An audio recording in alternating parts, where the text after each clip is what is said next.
네, 오늘 본문 말씀 사도행전 22장 4절부터 15절까지의 말씀입니다. 사도행전 22장 4절부터 15절 한 절씩 교독하시겠습니다.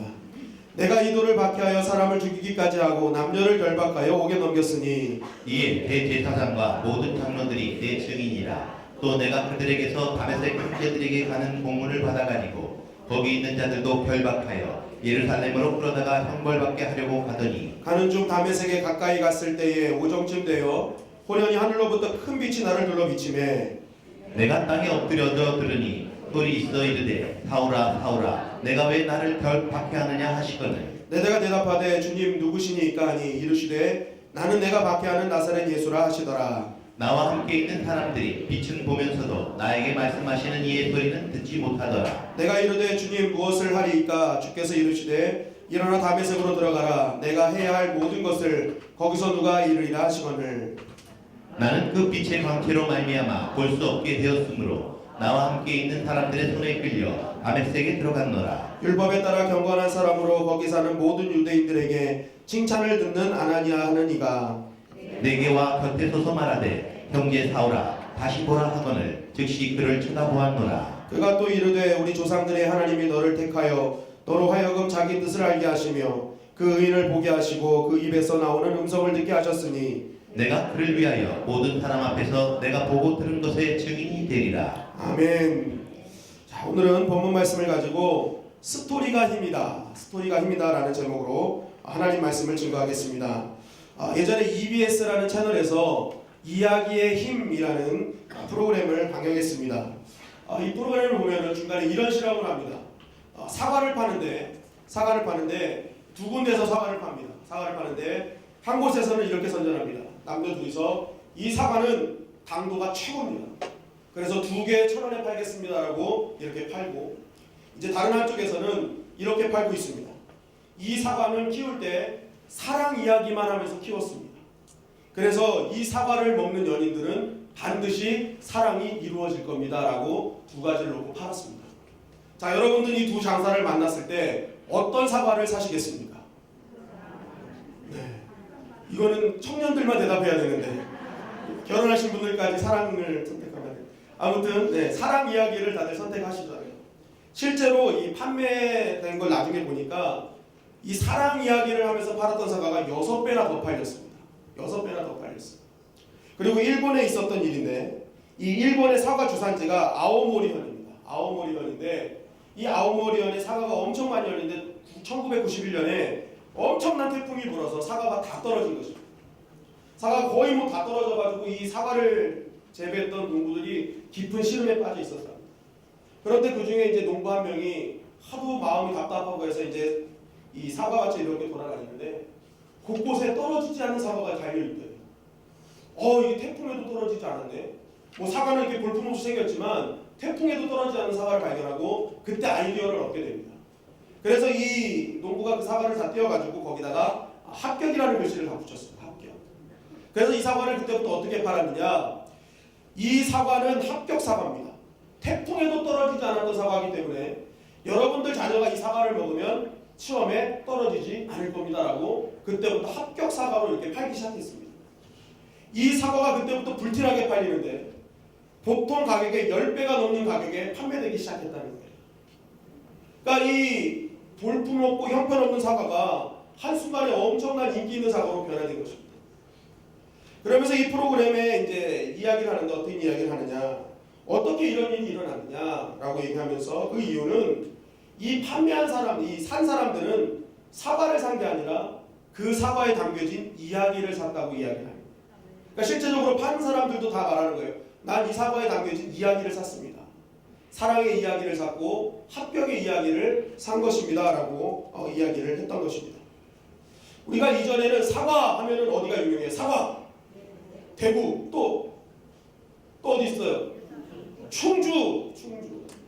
또 어디 있습니까? 예산. 네. 또 어디 있습니까? 되게 많잖아요. 사과하면 막 떠오르는 장소가 많아요. 잣하면 어디예요? 가평에 딱 나오잖아요. 그러니까 우리가 예전에는 어디 대구 사과, 가평 잣 이런 식으로 이제 지역을 원산지를 얘기하면 그 상품을 증명할 수 있었어요. 이 상품 좋은 거야. 이 대구사과가 먹으면 이뻐져. 그래서 다 드시잖아요. 근데 실제적으로 이뻐집니까? 네. 아무튼 대구사과 이렇게 먹잖아요.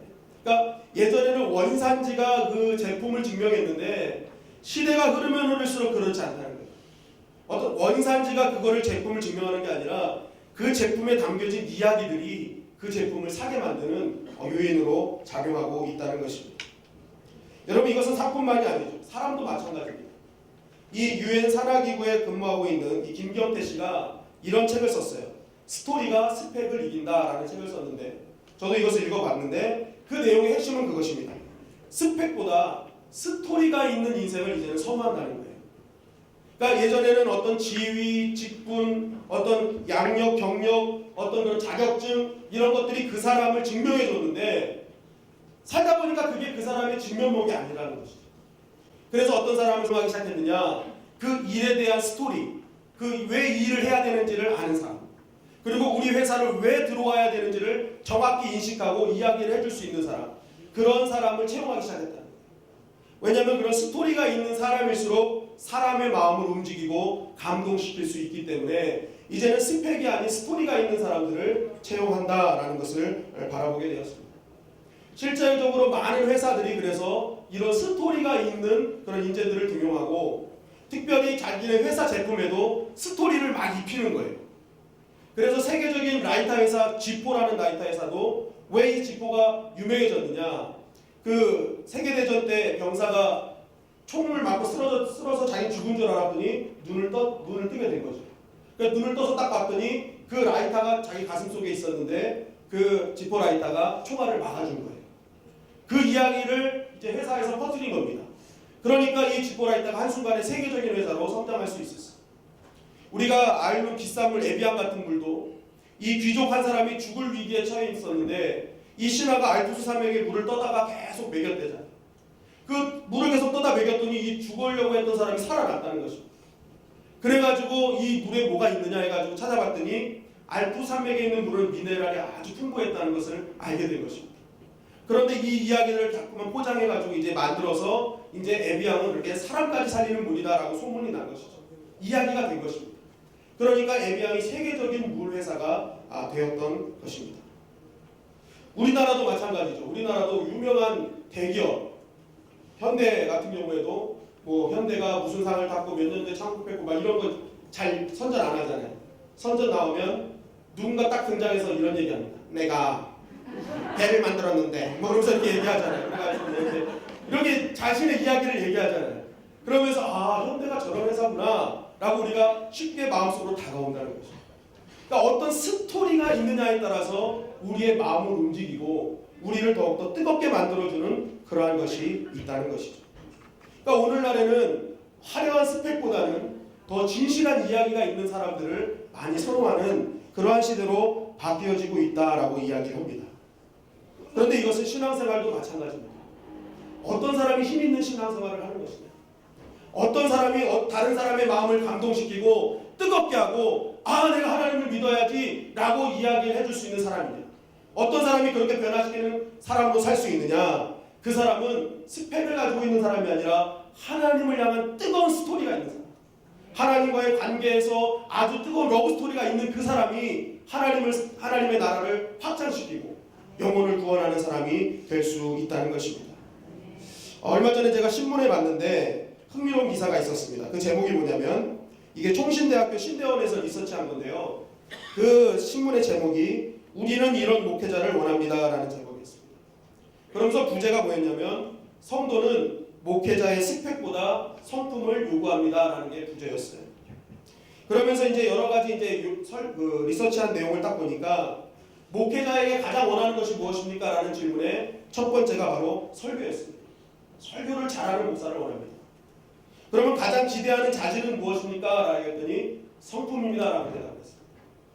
그러니까 이 이야기를 딱 이어서 보면 무엇입니까? 설교를 잘하면서 그 성품으로 설교에 이야기한 것을 삶으로 연결시켜주는 사람, 그 설교를 스토리를 가지고 살아가는 그 목회자를 요구한다라는 것이 이 리서치의 중점적인 이야기였던 것입니다.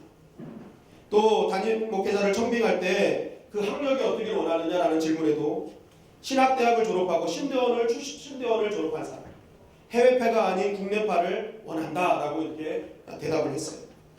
그 이유가 뭐냐 했더니 이 신학대학을 20대 초반에 갔던 사람들은 일찍부터 목회의 뜻을 가졌기 때문에 그만큼 하나님을 향한 어떤 마음이 있다는 것이죠. 그래서 그 젊은 나이부터 하나님을 향해서 만들어진 스토리를 가진 목회자, 그런 사람을 우리는 원한다라는 대답이었습니다.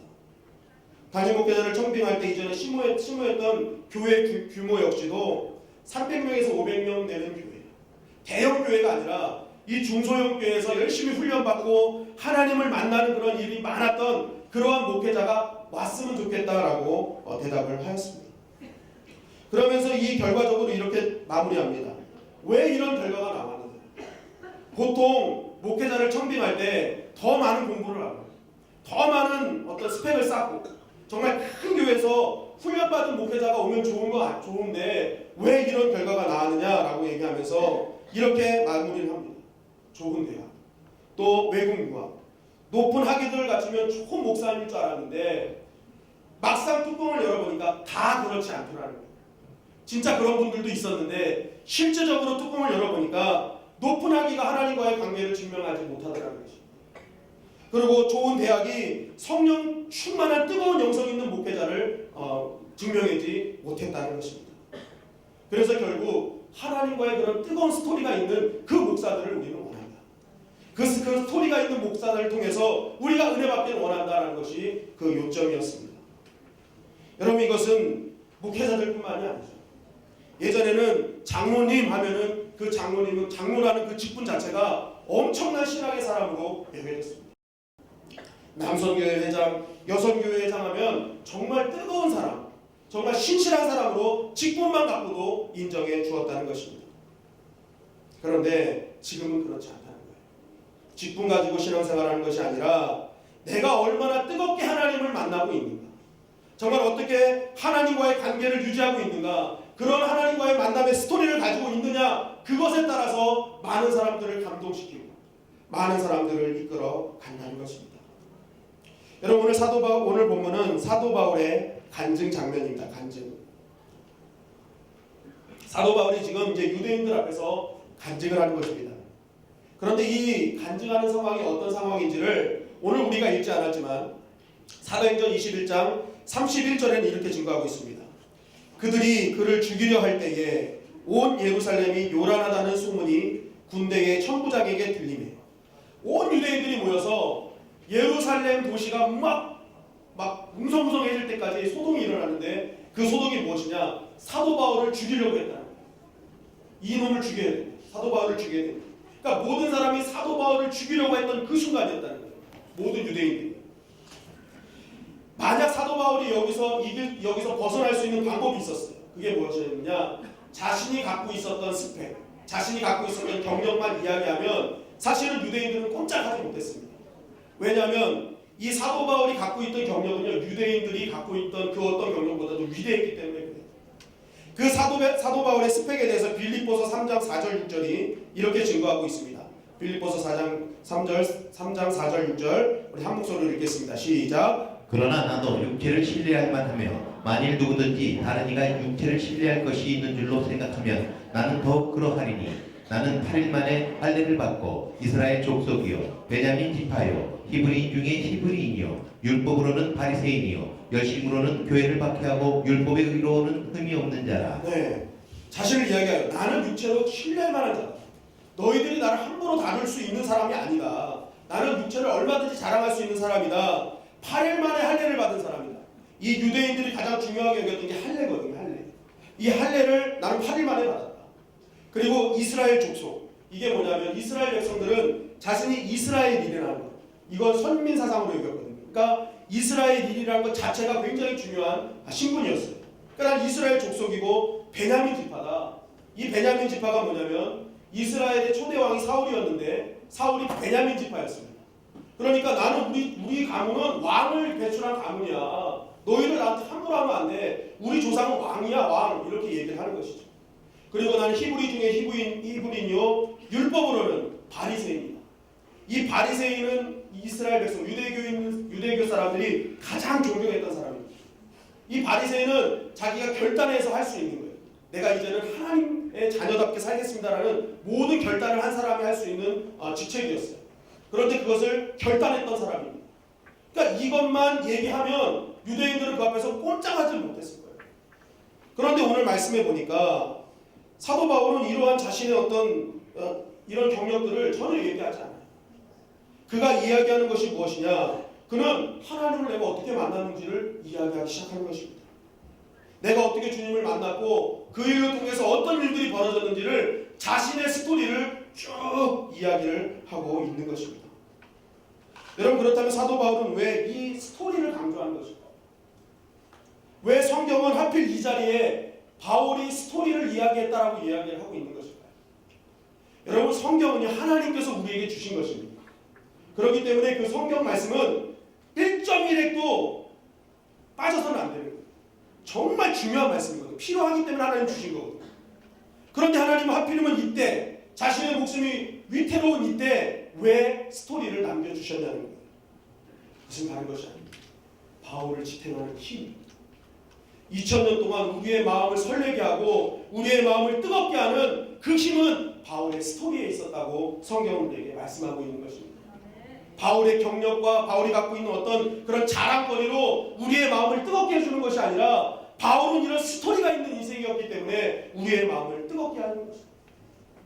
만약 이 순간에 사도 바울이 당장의 문제를 해결하기 위해서 자신의 지금 말했던 이런 스펙을 얘기했으면 풀려날 수 있었을 것입니다. 그러나 한 영혼도 구원하지 못했을 거예요. 자기 목숨을 살 수 있으나 영혼을 구원할 수는 없었을 것입니다. 여러분, 왜 그에게 강한 성령의 역사가 있었고 가는 곳곳마다 충만한 은혜와 축복이 있었고 왜 사도 바울을 통해 예수님의 사역이 재현됐겠습니까? 바로 사도 바울은 이런 스토리가 있는 인생이었기 때문에 그렇습니다. 가는 것을 자랑하지 않고 주님과의 만남에서 내가 하나님의 사람으로서 살아갔던 그 스토리가 있으니까 그것을 통해서 하나님이 역사하시고 그를 통해 놀라운 일들을 이루어 가셨던 것입니다. 우리가 지난주에 노숙자 사역을 나갔습니다. 노숙자 사역 43명 정도가 노숙자 사역을 나갔는데 이 김영신 목사님이 노숙자 사역을 하시면서 늘 강조하셨던 게 그거였습니다. 목사라고 해서 넥타이 매고 양복 입고 뻘젓이 이렇게 삐까뻔쩍하게 가면 그들은 받아주지 않는다. 너의 화려한 것을 보여주면 절대 그들을 만나주지 않는다라고 말씀을 하셨어요. 그래서 저는 그날 그 말씀을 듣고 이렇게 제 옷을 주섬주섬 입고 왔는데 저를 다 노숙자로 보시더라고요. 그냥 모자 하나 걸치고 이렇게 잠바 하나 입었을 뿐인데 목도리 하나 걸렸을 뿐인데 저를 다 노숙자처럼 생각해요. 실제적으로 현장에 나갔는데요. 사람들이 저를 되게 반갑게 받아줘요. 반갑게 받아 제가 주는 거 막 다 받아주시고 어떤 사람은 저를 아유 니 건 안 받아 그러는 거예요. 왜 그러냐면 니나 나나 똑같은데 뭘 니가 나한테 주고 그래 뭐 이런 거예요. 제가 그때 깨달았습니다. 사람을 구원하고 사람의 마음을 움직이는 것은 우리가 갖고 있는 화려한 것이 아니고 정말 그들 입장에 서서 정말 우리의 삶으로 드러내 같이 다가갈 때 그때 하나님의 역사가 일어나는구나. 제가 그런 걸 굉장히 많이 깨닫게 되었습니다. 여러분, 오늘날 하나님이 원하시는 사람은 누구일까요? 어떤 사람을 통해서 하나님의 나라를 이루어 가실까요? 그것은 스토리가 있는 사람을 하나님께서는 인정하시고 그를 통해 하나님의 역사를 이끌어 가실 줄 믿습니다. 여러분, 사도 바울의 인생이 스펙만 자랑했다면 한 절로 끝났을 것입니다. 그러나 사도 바울의 인생은 하나님께서 그 스토리를 모아주셔서 사도행전이라는 히스토리를 만들어주시고 2000년이 지난 우리에게도 우리의 가슴을 울리는 위대한 하나님의 사람으로 남겨져 있다는 것입니다. 여러분, 오늘 우리의 스토리를 만드는 이 시간이 되어지기를 주님의 이름으로 간절히 축원합니다. 그런 자가 하나님의 사람인 것입니다. 그런 자의 스토리를 모아서 하나님은 새로운 히스토리를 만들어 주시는 것입니다. 그렇다면 2016년 한 해 우리가 스토리가 있는 인생이 되기 위해서는 어떻게 해야 되는가? 오늘 본문을 보니까 가장 중요한 것이 무엇이냐? 따라하시겠습니다. 하나님을 만나야 된다. 하나님을 만나야 된다. 하나님을 만나야 스토리는 쓰여지기 시작하는 것입니다. 오늘 6절 말씀에 보니까 가는 중 다메섹에 가까이 갔을 때에 오정쯤 되어 호련히 하늘로부터 큰 빛이 나를 둘러 비치매 라고 되어 있어요. 이 말씀을 보니까 5절 말씀에 대제사장들과 장로들의 허락을 얻어서 하나님을 예수님을 믿는 사람들을 결박하고 잡으러 가기 위해서 다메섹으로 가는 거였습니다. 그런데 다메섹으로 가는 도중에 호련히 큰 빛이 나타난 거예요. 그 빛이 뭐예요? 예수님이었어요. 이 예수님이 딱 나타난 것입니다. 이 예수님을 만나니까 이 사도 바울의 인생이 완전히 바뀌기 시작한 거예요. 왜 그랬는지 말씀드리겠습니다. 여러분, 사도 바울은 많은 선교지를 다녔죠. 이 선교지를 다니면서 좋은 일도 있었지만 나쁜 일들도 있었습니다. 힘든 일들이 많았어요. 그러한 일들을 고린도후서 11장 23절 27절 말씀이 증거하고 있습니다. 우리 한 절씩 읽어가시겠습니다. 그들이 그리스도일 뿐이냐 정신없는 말을 하거니와 나는 더욱 그러하도다. 내가 수고를 넘치도록 하고 옥에 갇히기도 더 많이 하고 매도 수없이 맞고 여러 번 죽을 뻔하였으니 유대인들에게 40에서 하나만 매를 5번 맞았으며 3번 태장으로 맞고 1번 돌로 맞고 3번 파손하고 일주일야를 깊은 바다에서 지냈으며 여러 번 여행하면서 강의 위험과 강도의 위험과 동족의 위험과 이방인의 위험과 시내의 위험과 광야의 위험과 바다의 위험과 거짓 형제 중의 위험을 당하고 또 수고하여 애쓰고 여러 번 자지 못하고 줄이며 목마르고 여러 번 굶고 춥고 헐벗었노라 라고 얘기하고 있습니다. 얼마나 많은 고통을 당했습니까? 얼마나 많은 아픔을 당했습니까? 가는 곳곳마다 시기와 질투가 따라다녔어요. 사도 바울을 죽이려고 했던 사람들도 있어요. 특별한 조직을 만들었어요. 그래서 그 사람들은 시칼을 몸에 들고 다니면서 이 바울을 죽이려는 결사대까지 조직했던 사람들입니다.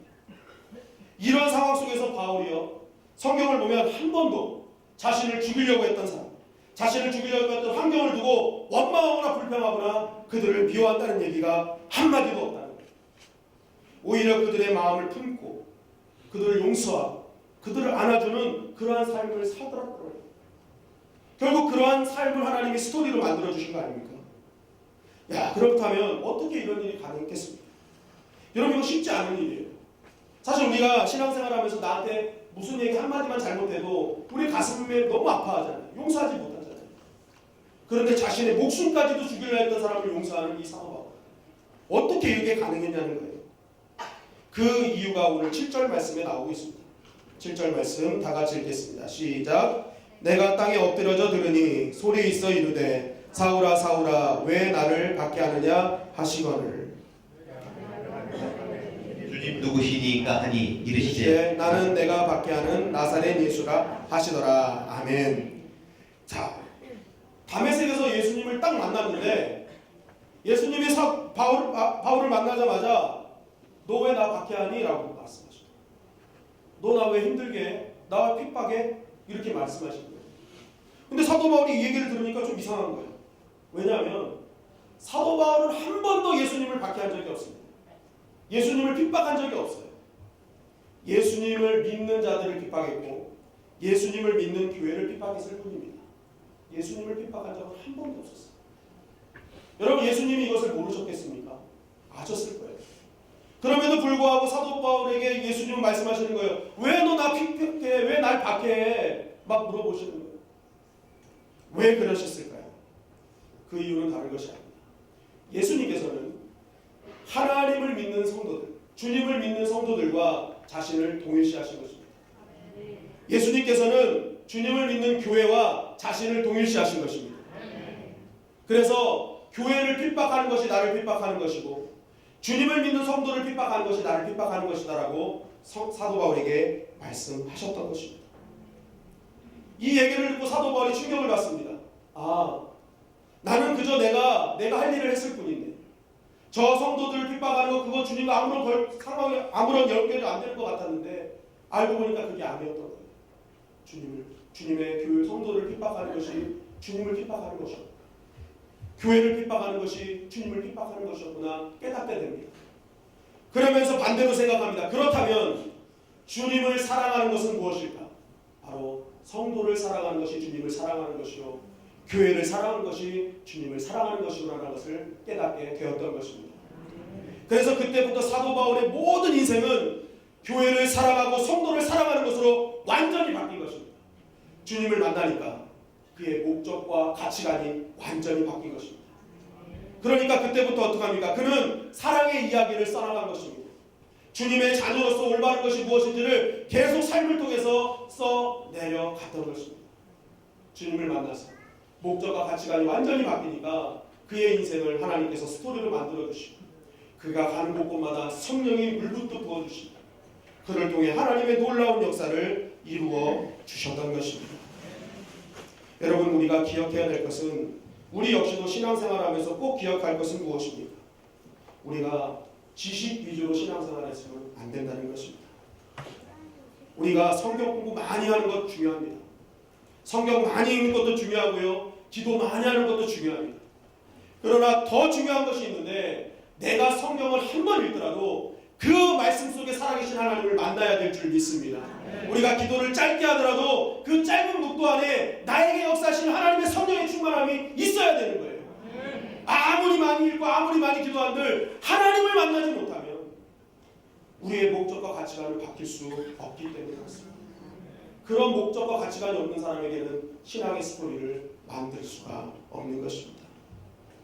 역대상 28장 9절에 보면 내 아들 솔로몬아, 너는 내 아버지의 하나님을 알고 온전한 마음과 기쁜 뜻으로 섬길지어다. 여호와께서는 모든 마음을 감찰하사 모든 의도를 아시나니 내가 만일 그를 찾으면 만날 것이요 내가 만일 그를 버리면 그가 너를 영원히 버리시리라.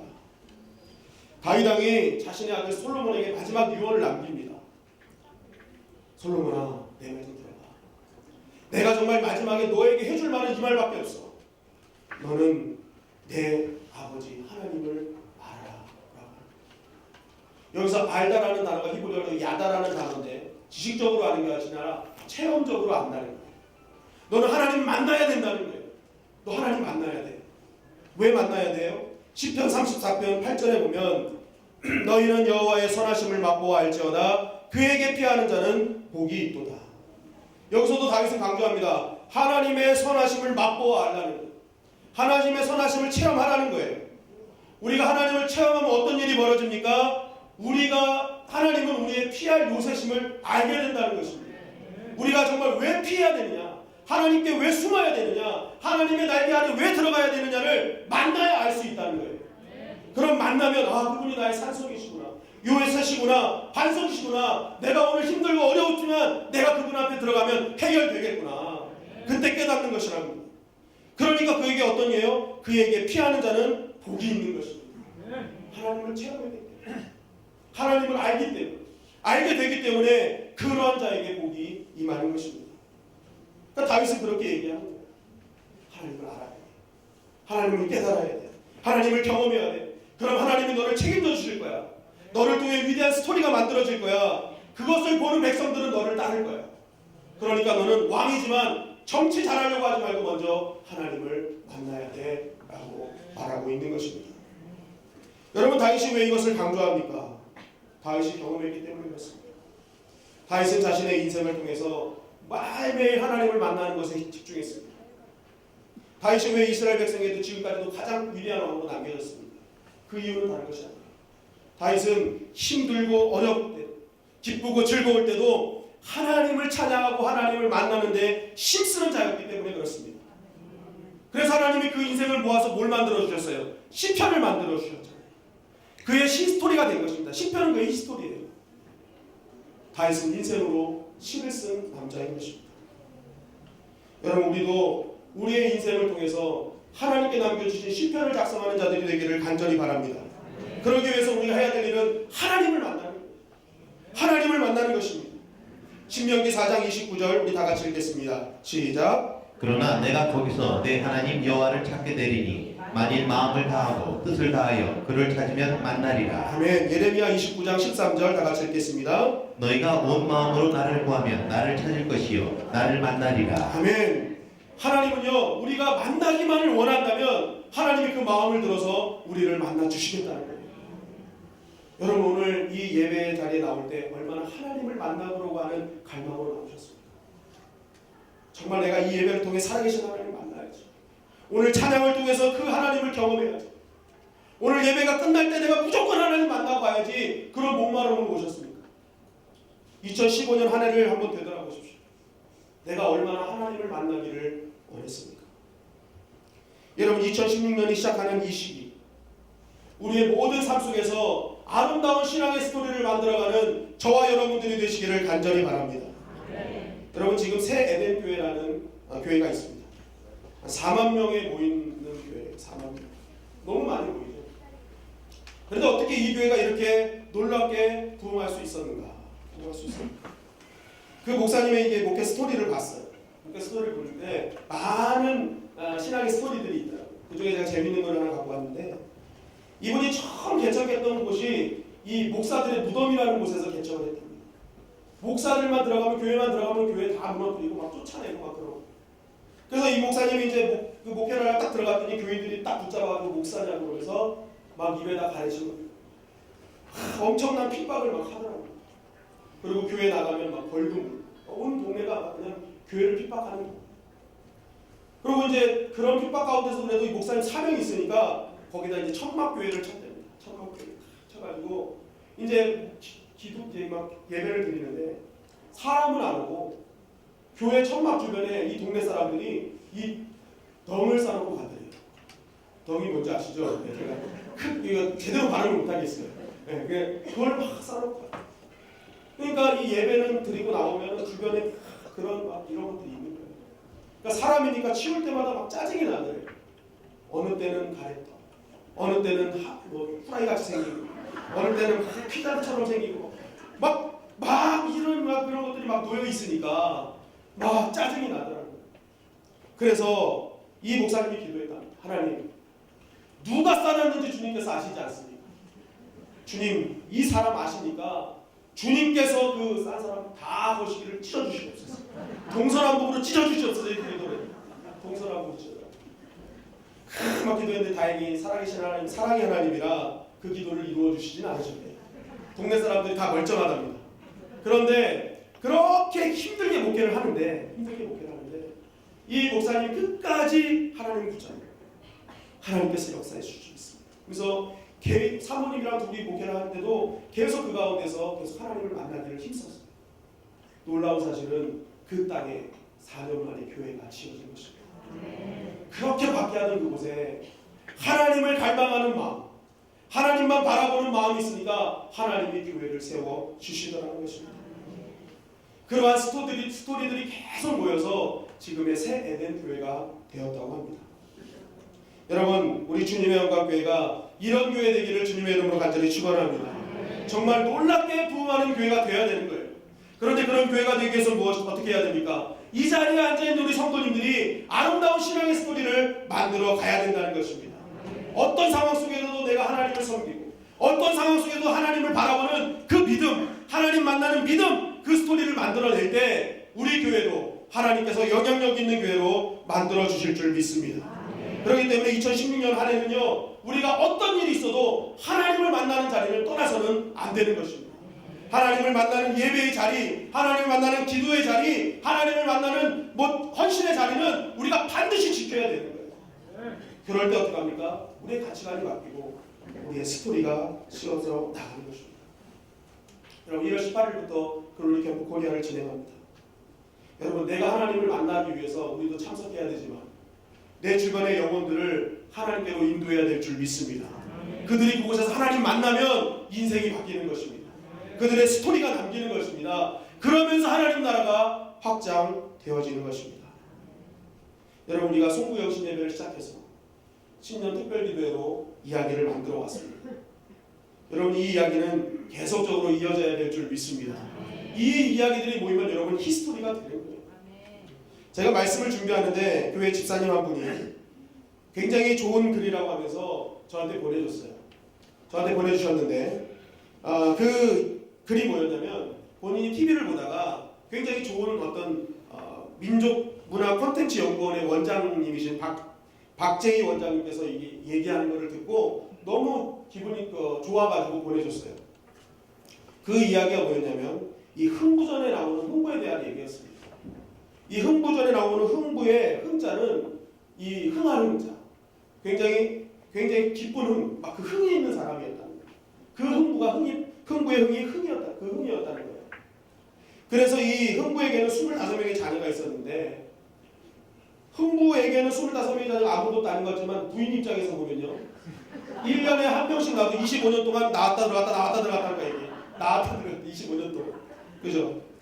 25명의 자녀가 있었는데 왜 이렇게 많은 자녀가 있었을까 하면서 얘기하는 게 흥부는요.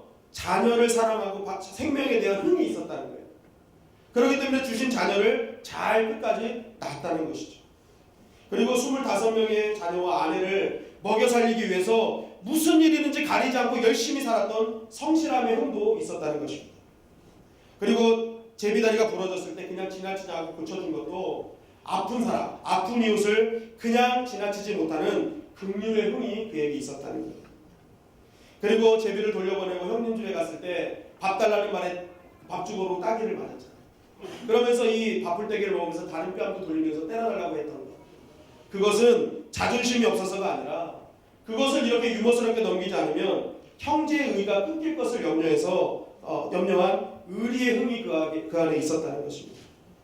그리고 못된 신보로 망한 놀부가 찾아왔을 때도 매몰차게 그를 쫓지 않고 그를 받아주고 재산의 절반을 준 이유도 그 안에 들어있는 진정한 사랑의 흥이 있었다는 거예요. 흥이 있었다는 거예요. 그 흥이 모여서 흥부 놀부전이 됐다는 것이죠. 스토리가 있다는 거예요. 흥이 모이니까 스토리가 됐다는 거예요. 저는 이 말을 들으면서 야 이거 굉장히 복음적이다라는 생각이 들었어요. 이 흥이 뭘까? 흥이 뭘까? 저는 이 흥을 보면서 저는 하나님을 발견했습니다. 하나님을 갖고 있는 자는 흥이 있는 거예요. 하나님을 아는 자는 흥하게 될 줄 믿습니다. 그것이 바로 부흥인 거예요. 부흥. 자 옆에 있는 분들과 인사 나누세요. 흥합시다. 흥합시다. 코에 갖다 대지 마시고. 흥해야 되는 거예요. 하나님을 마음에 가진 자는요 흥할 수밖에 없는 거예요. 하나님을 마음에 가진 자는 즐거울 수밖에 없는 것입니다. 그런 하나님을 데리고 가족으로 들어가니까 가정의 스토리가 만들어지고요. 그런 하나님을 가지고 내 사업장에 가니까 은혜와 축복의 스토리가 만들어지는 것입니다. 그런 하나님을 모시고 내 삶의 터전에 들어가니까 그 삶의 터전을 역사하시는 하나님의 크신 은혜의 스토리가 만들어지는 것입니다. 그래서 그 스토리들이 모여서 어떻게 되는 거예요? 나의 히스토리가 되어지는 것입니다. 여러분 하늘에는 새로운 생명책이 쓰여지고 있다고 합니다. 그 생명책에는 우리 각 사람의 스토리를 계속 적어놓고 계시는 거예요. 너가 하나님을 만나서 어떻게 살았는지 그 한 사람의 스토리를 계속 모으셔서 하나님 모아놓으신 다음에 이제 그것을 히스토리로 만들어주시는 것이죠. 그래서 그 스토리 안에는 뭐 광철행전 뭐 이런 거 있는 거예요. 광철행전 아멘 하시잖아요. 광철행전 뭐 은혜 시편 뭐 이런 게 있는 거예요. 주연 뭐 시편 뭐 이런 게 있는 거예요. 그러니까 하나님 생명책에는 이렇게 적혀 있는 거예요. 적혀 있는 거예요. 그러니까 딱 천국에 같이 올라갔는데 자 우리 신강철 얼마나 일을 했나 보자 하는데 막 장수가 막 50장에 달하는 거예요. 오, 정말 많은 일을 했구나. 주여하시네요. 정말 많은 일을 했구나. 그래서 막 하나님 너무 기뻐하시는 거예요. 야 우리 은혜 시편을 보자. 이렇게 노래를 잘했구나. 막 칭찬하시는 거예요. 여러분 기대되지 않습니까? 그런데 한편으로는 두려움도 있어요. 이제 제 차례가 돼서 딱 갔더니 하나님께서 어디 있냐 막 찾는 거예요. 그러니까 여기 있네 하더니 관성민은 호준이와 희준이를 낳고 죽었더라. 그렇게 이것만 나보면 얼마나 하나님 앞에 부끄럽습니까? 여러분 우리는 남길 것이 있는 인생이 돼야 될 줄 믿습니다. 쓸 것 있는 인생이 돼야 되는 거예요. 적어도 하나님 너는 내가 이렇게 많이 그 생명책이 아름답게 기록될 때 정말 우리는 하나님 나라에 크게 인정받는 자가 되며 이 땅에서도 부어주신 하나님의 은혜를 경험하게 될 줄 믿습니다. 여러분 2016년 우리가 하나님의 생명책에 쓸 것 있는 인생이 되길 간절히 바랍니다. 남길 것 있는 인생이 되길 간절히 바랍니다. 그러기 위해서 어떻게 해야 됩니까? 하나님 만나는 것입니다.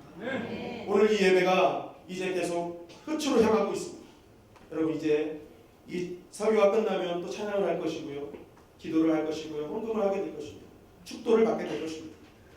그때 우리가 해야 될 일은 무엇입니까? 하나님 이 순서마다 나에게 역사하시는 하나님을 만나게 하여 주시옵소서. 우리가 예배 끝 시간까지 하나님 만나기를 갈망하면 하나님 만나 주실 것이고 오늘부터 우리는 아름다운 스토리를 만들 것이며 2016년 한 해 우리 주님의 영광께는 놀라운 신앙의 히스토리를 남기는 거룩한 교회 되어질 줄 믿습니다. 오늘 이 말씀을 꼭 기억하셔서 내가 2016년 한 해는 아름다운 신앙의 스토리를 남겨야겠다.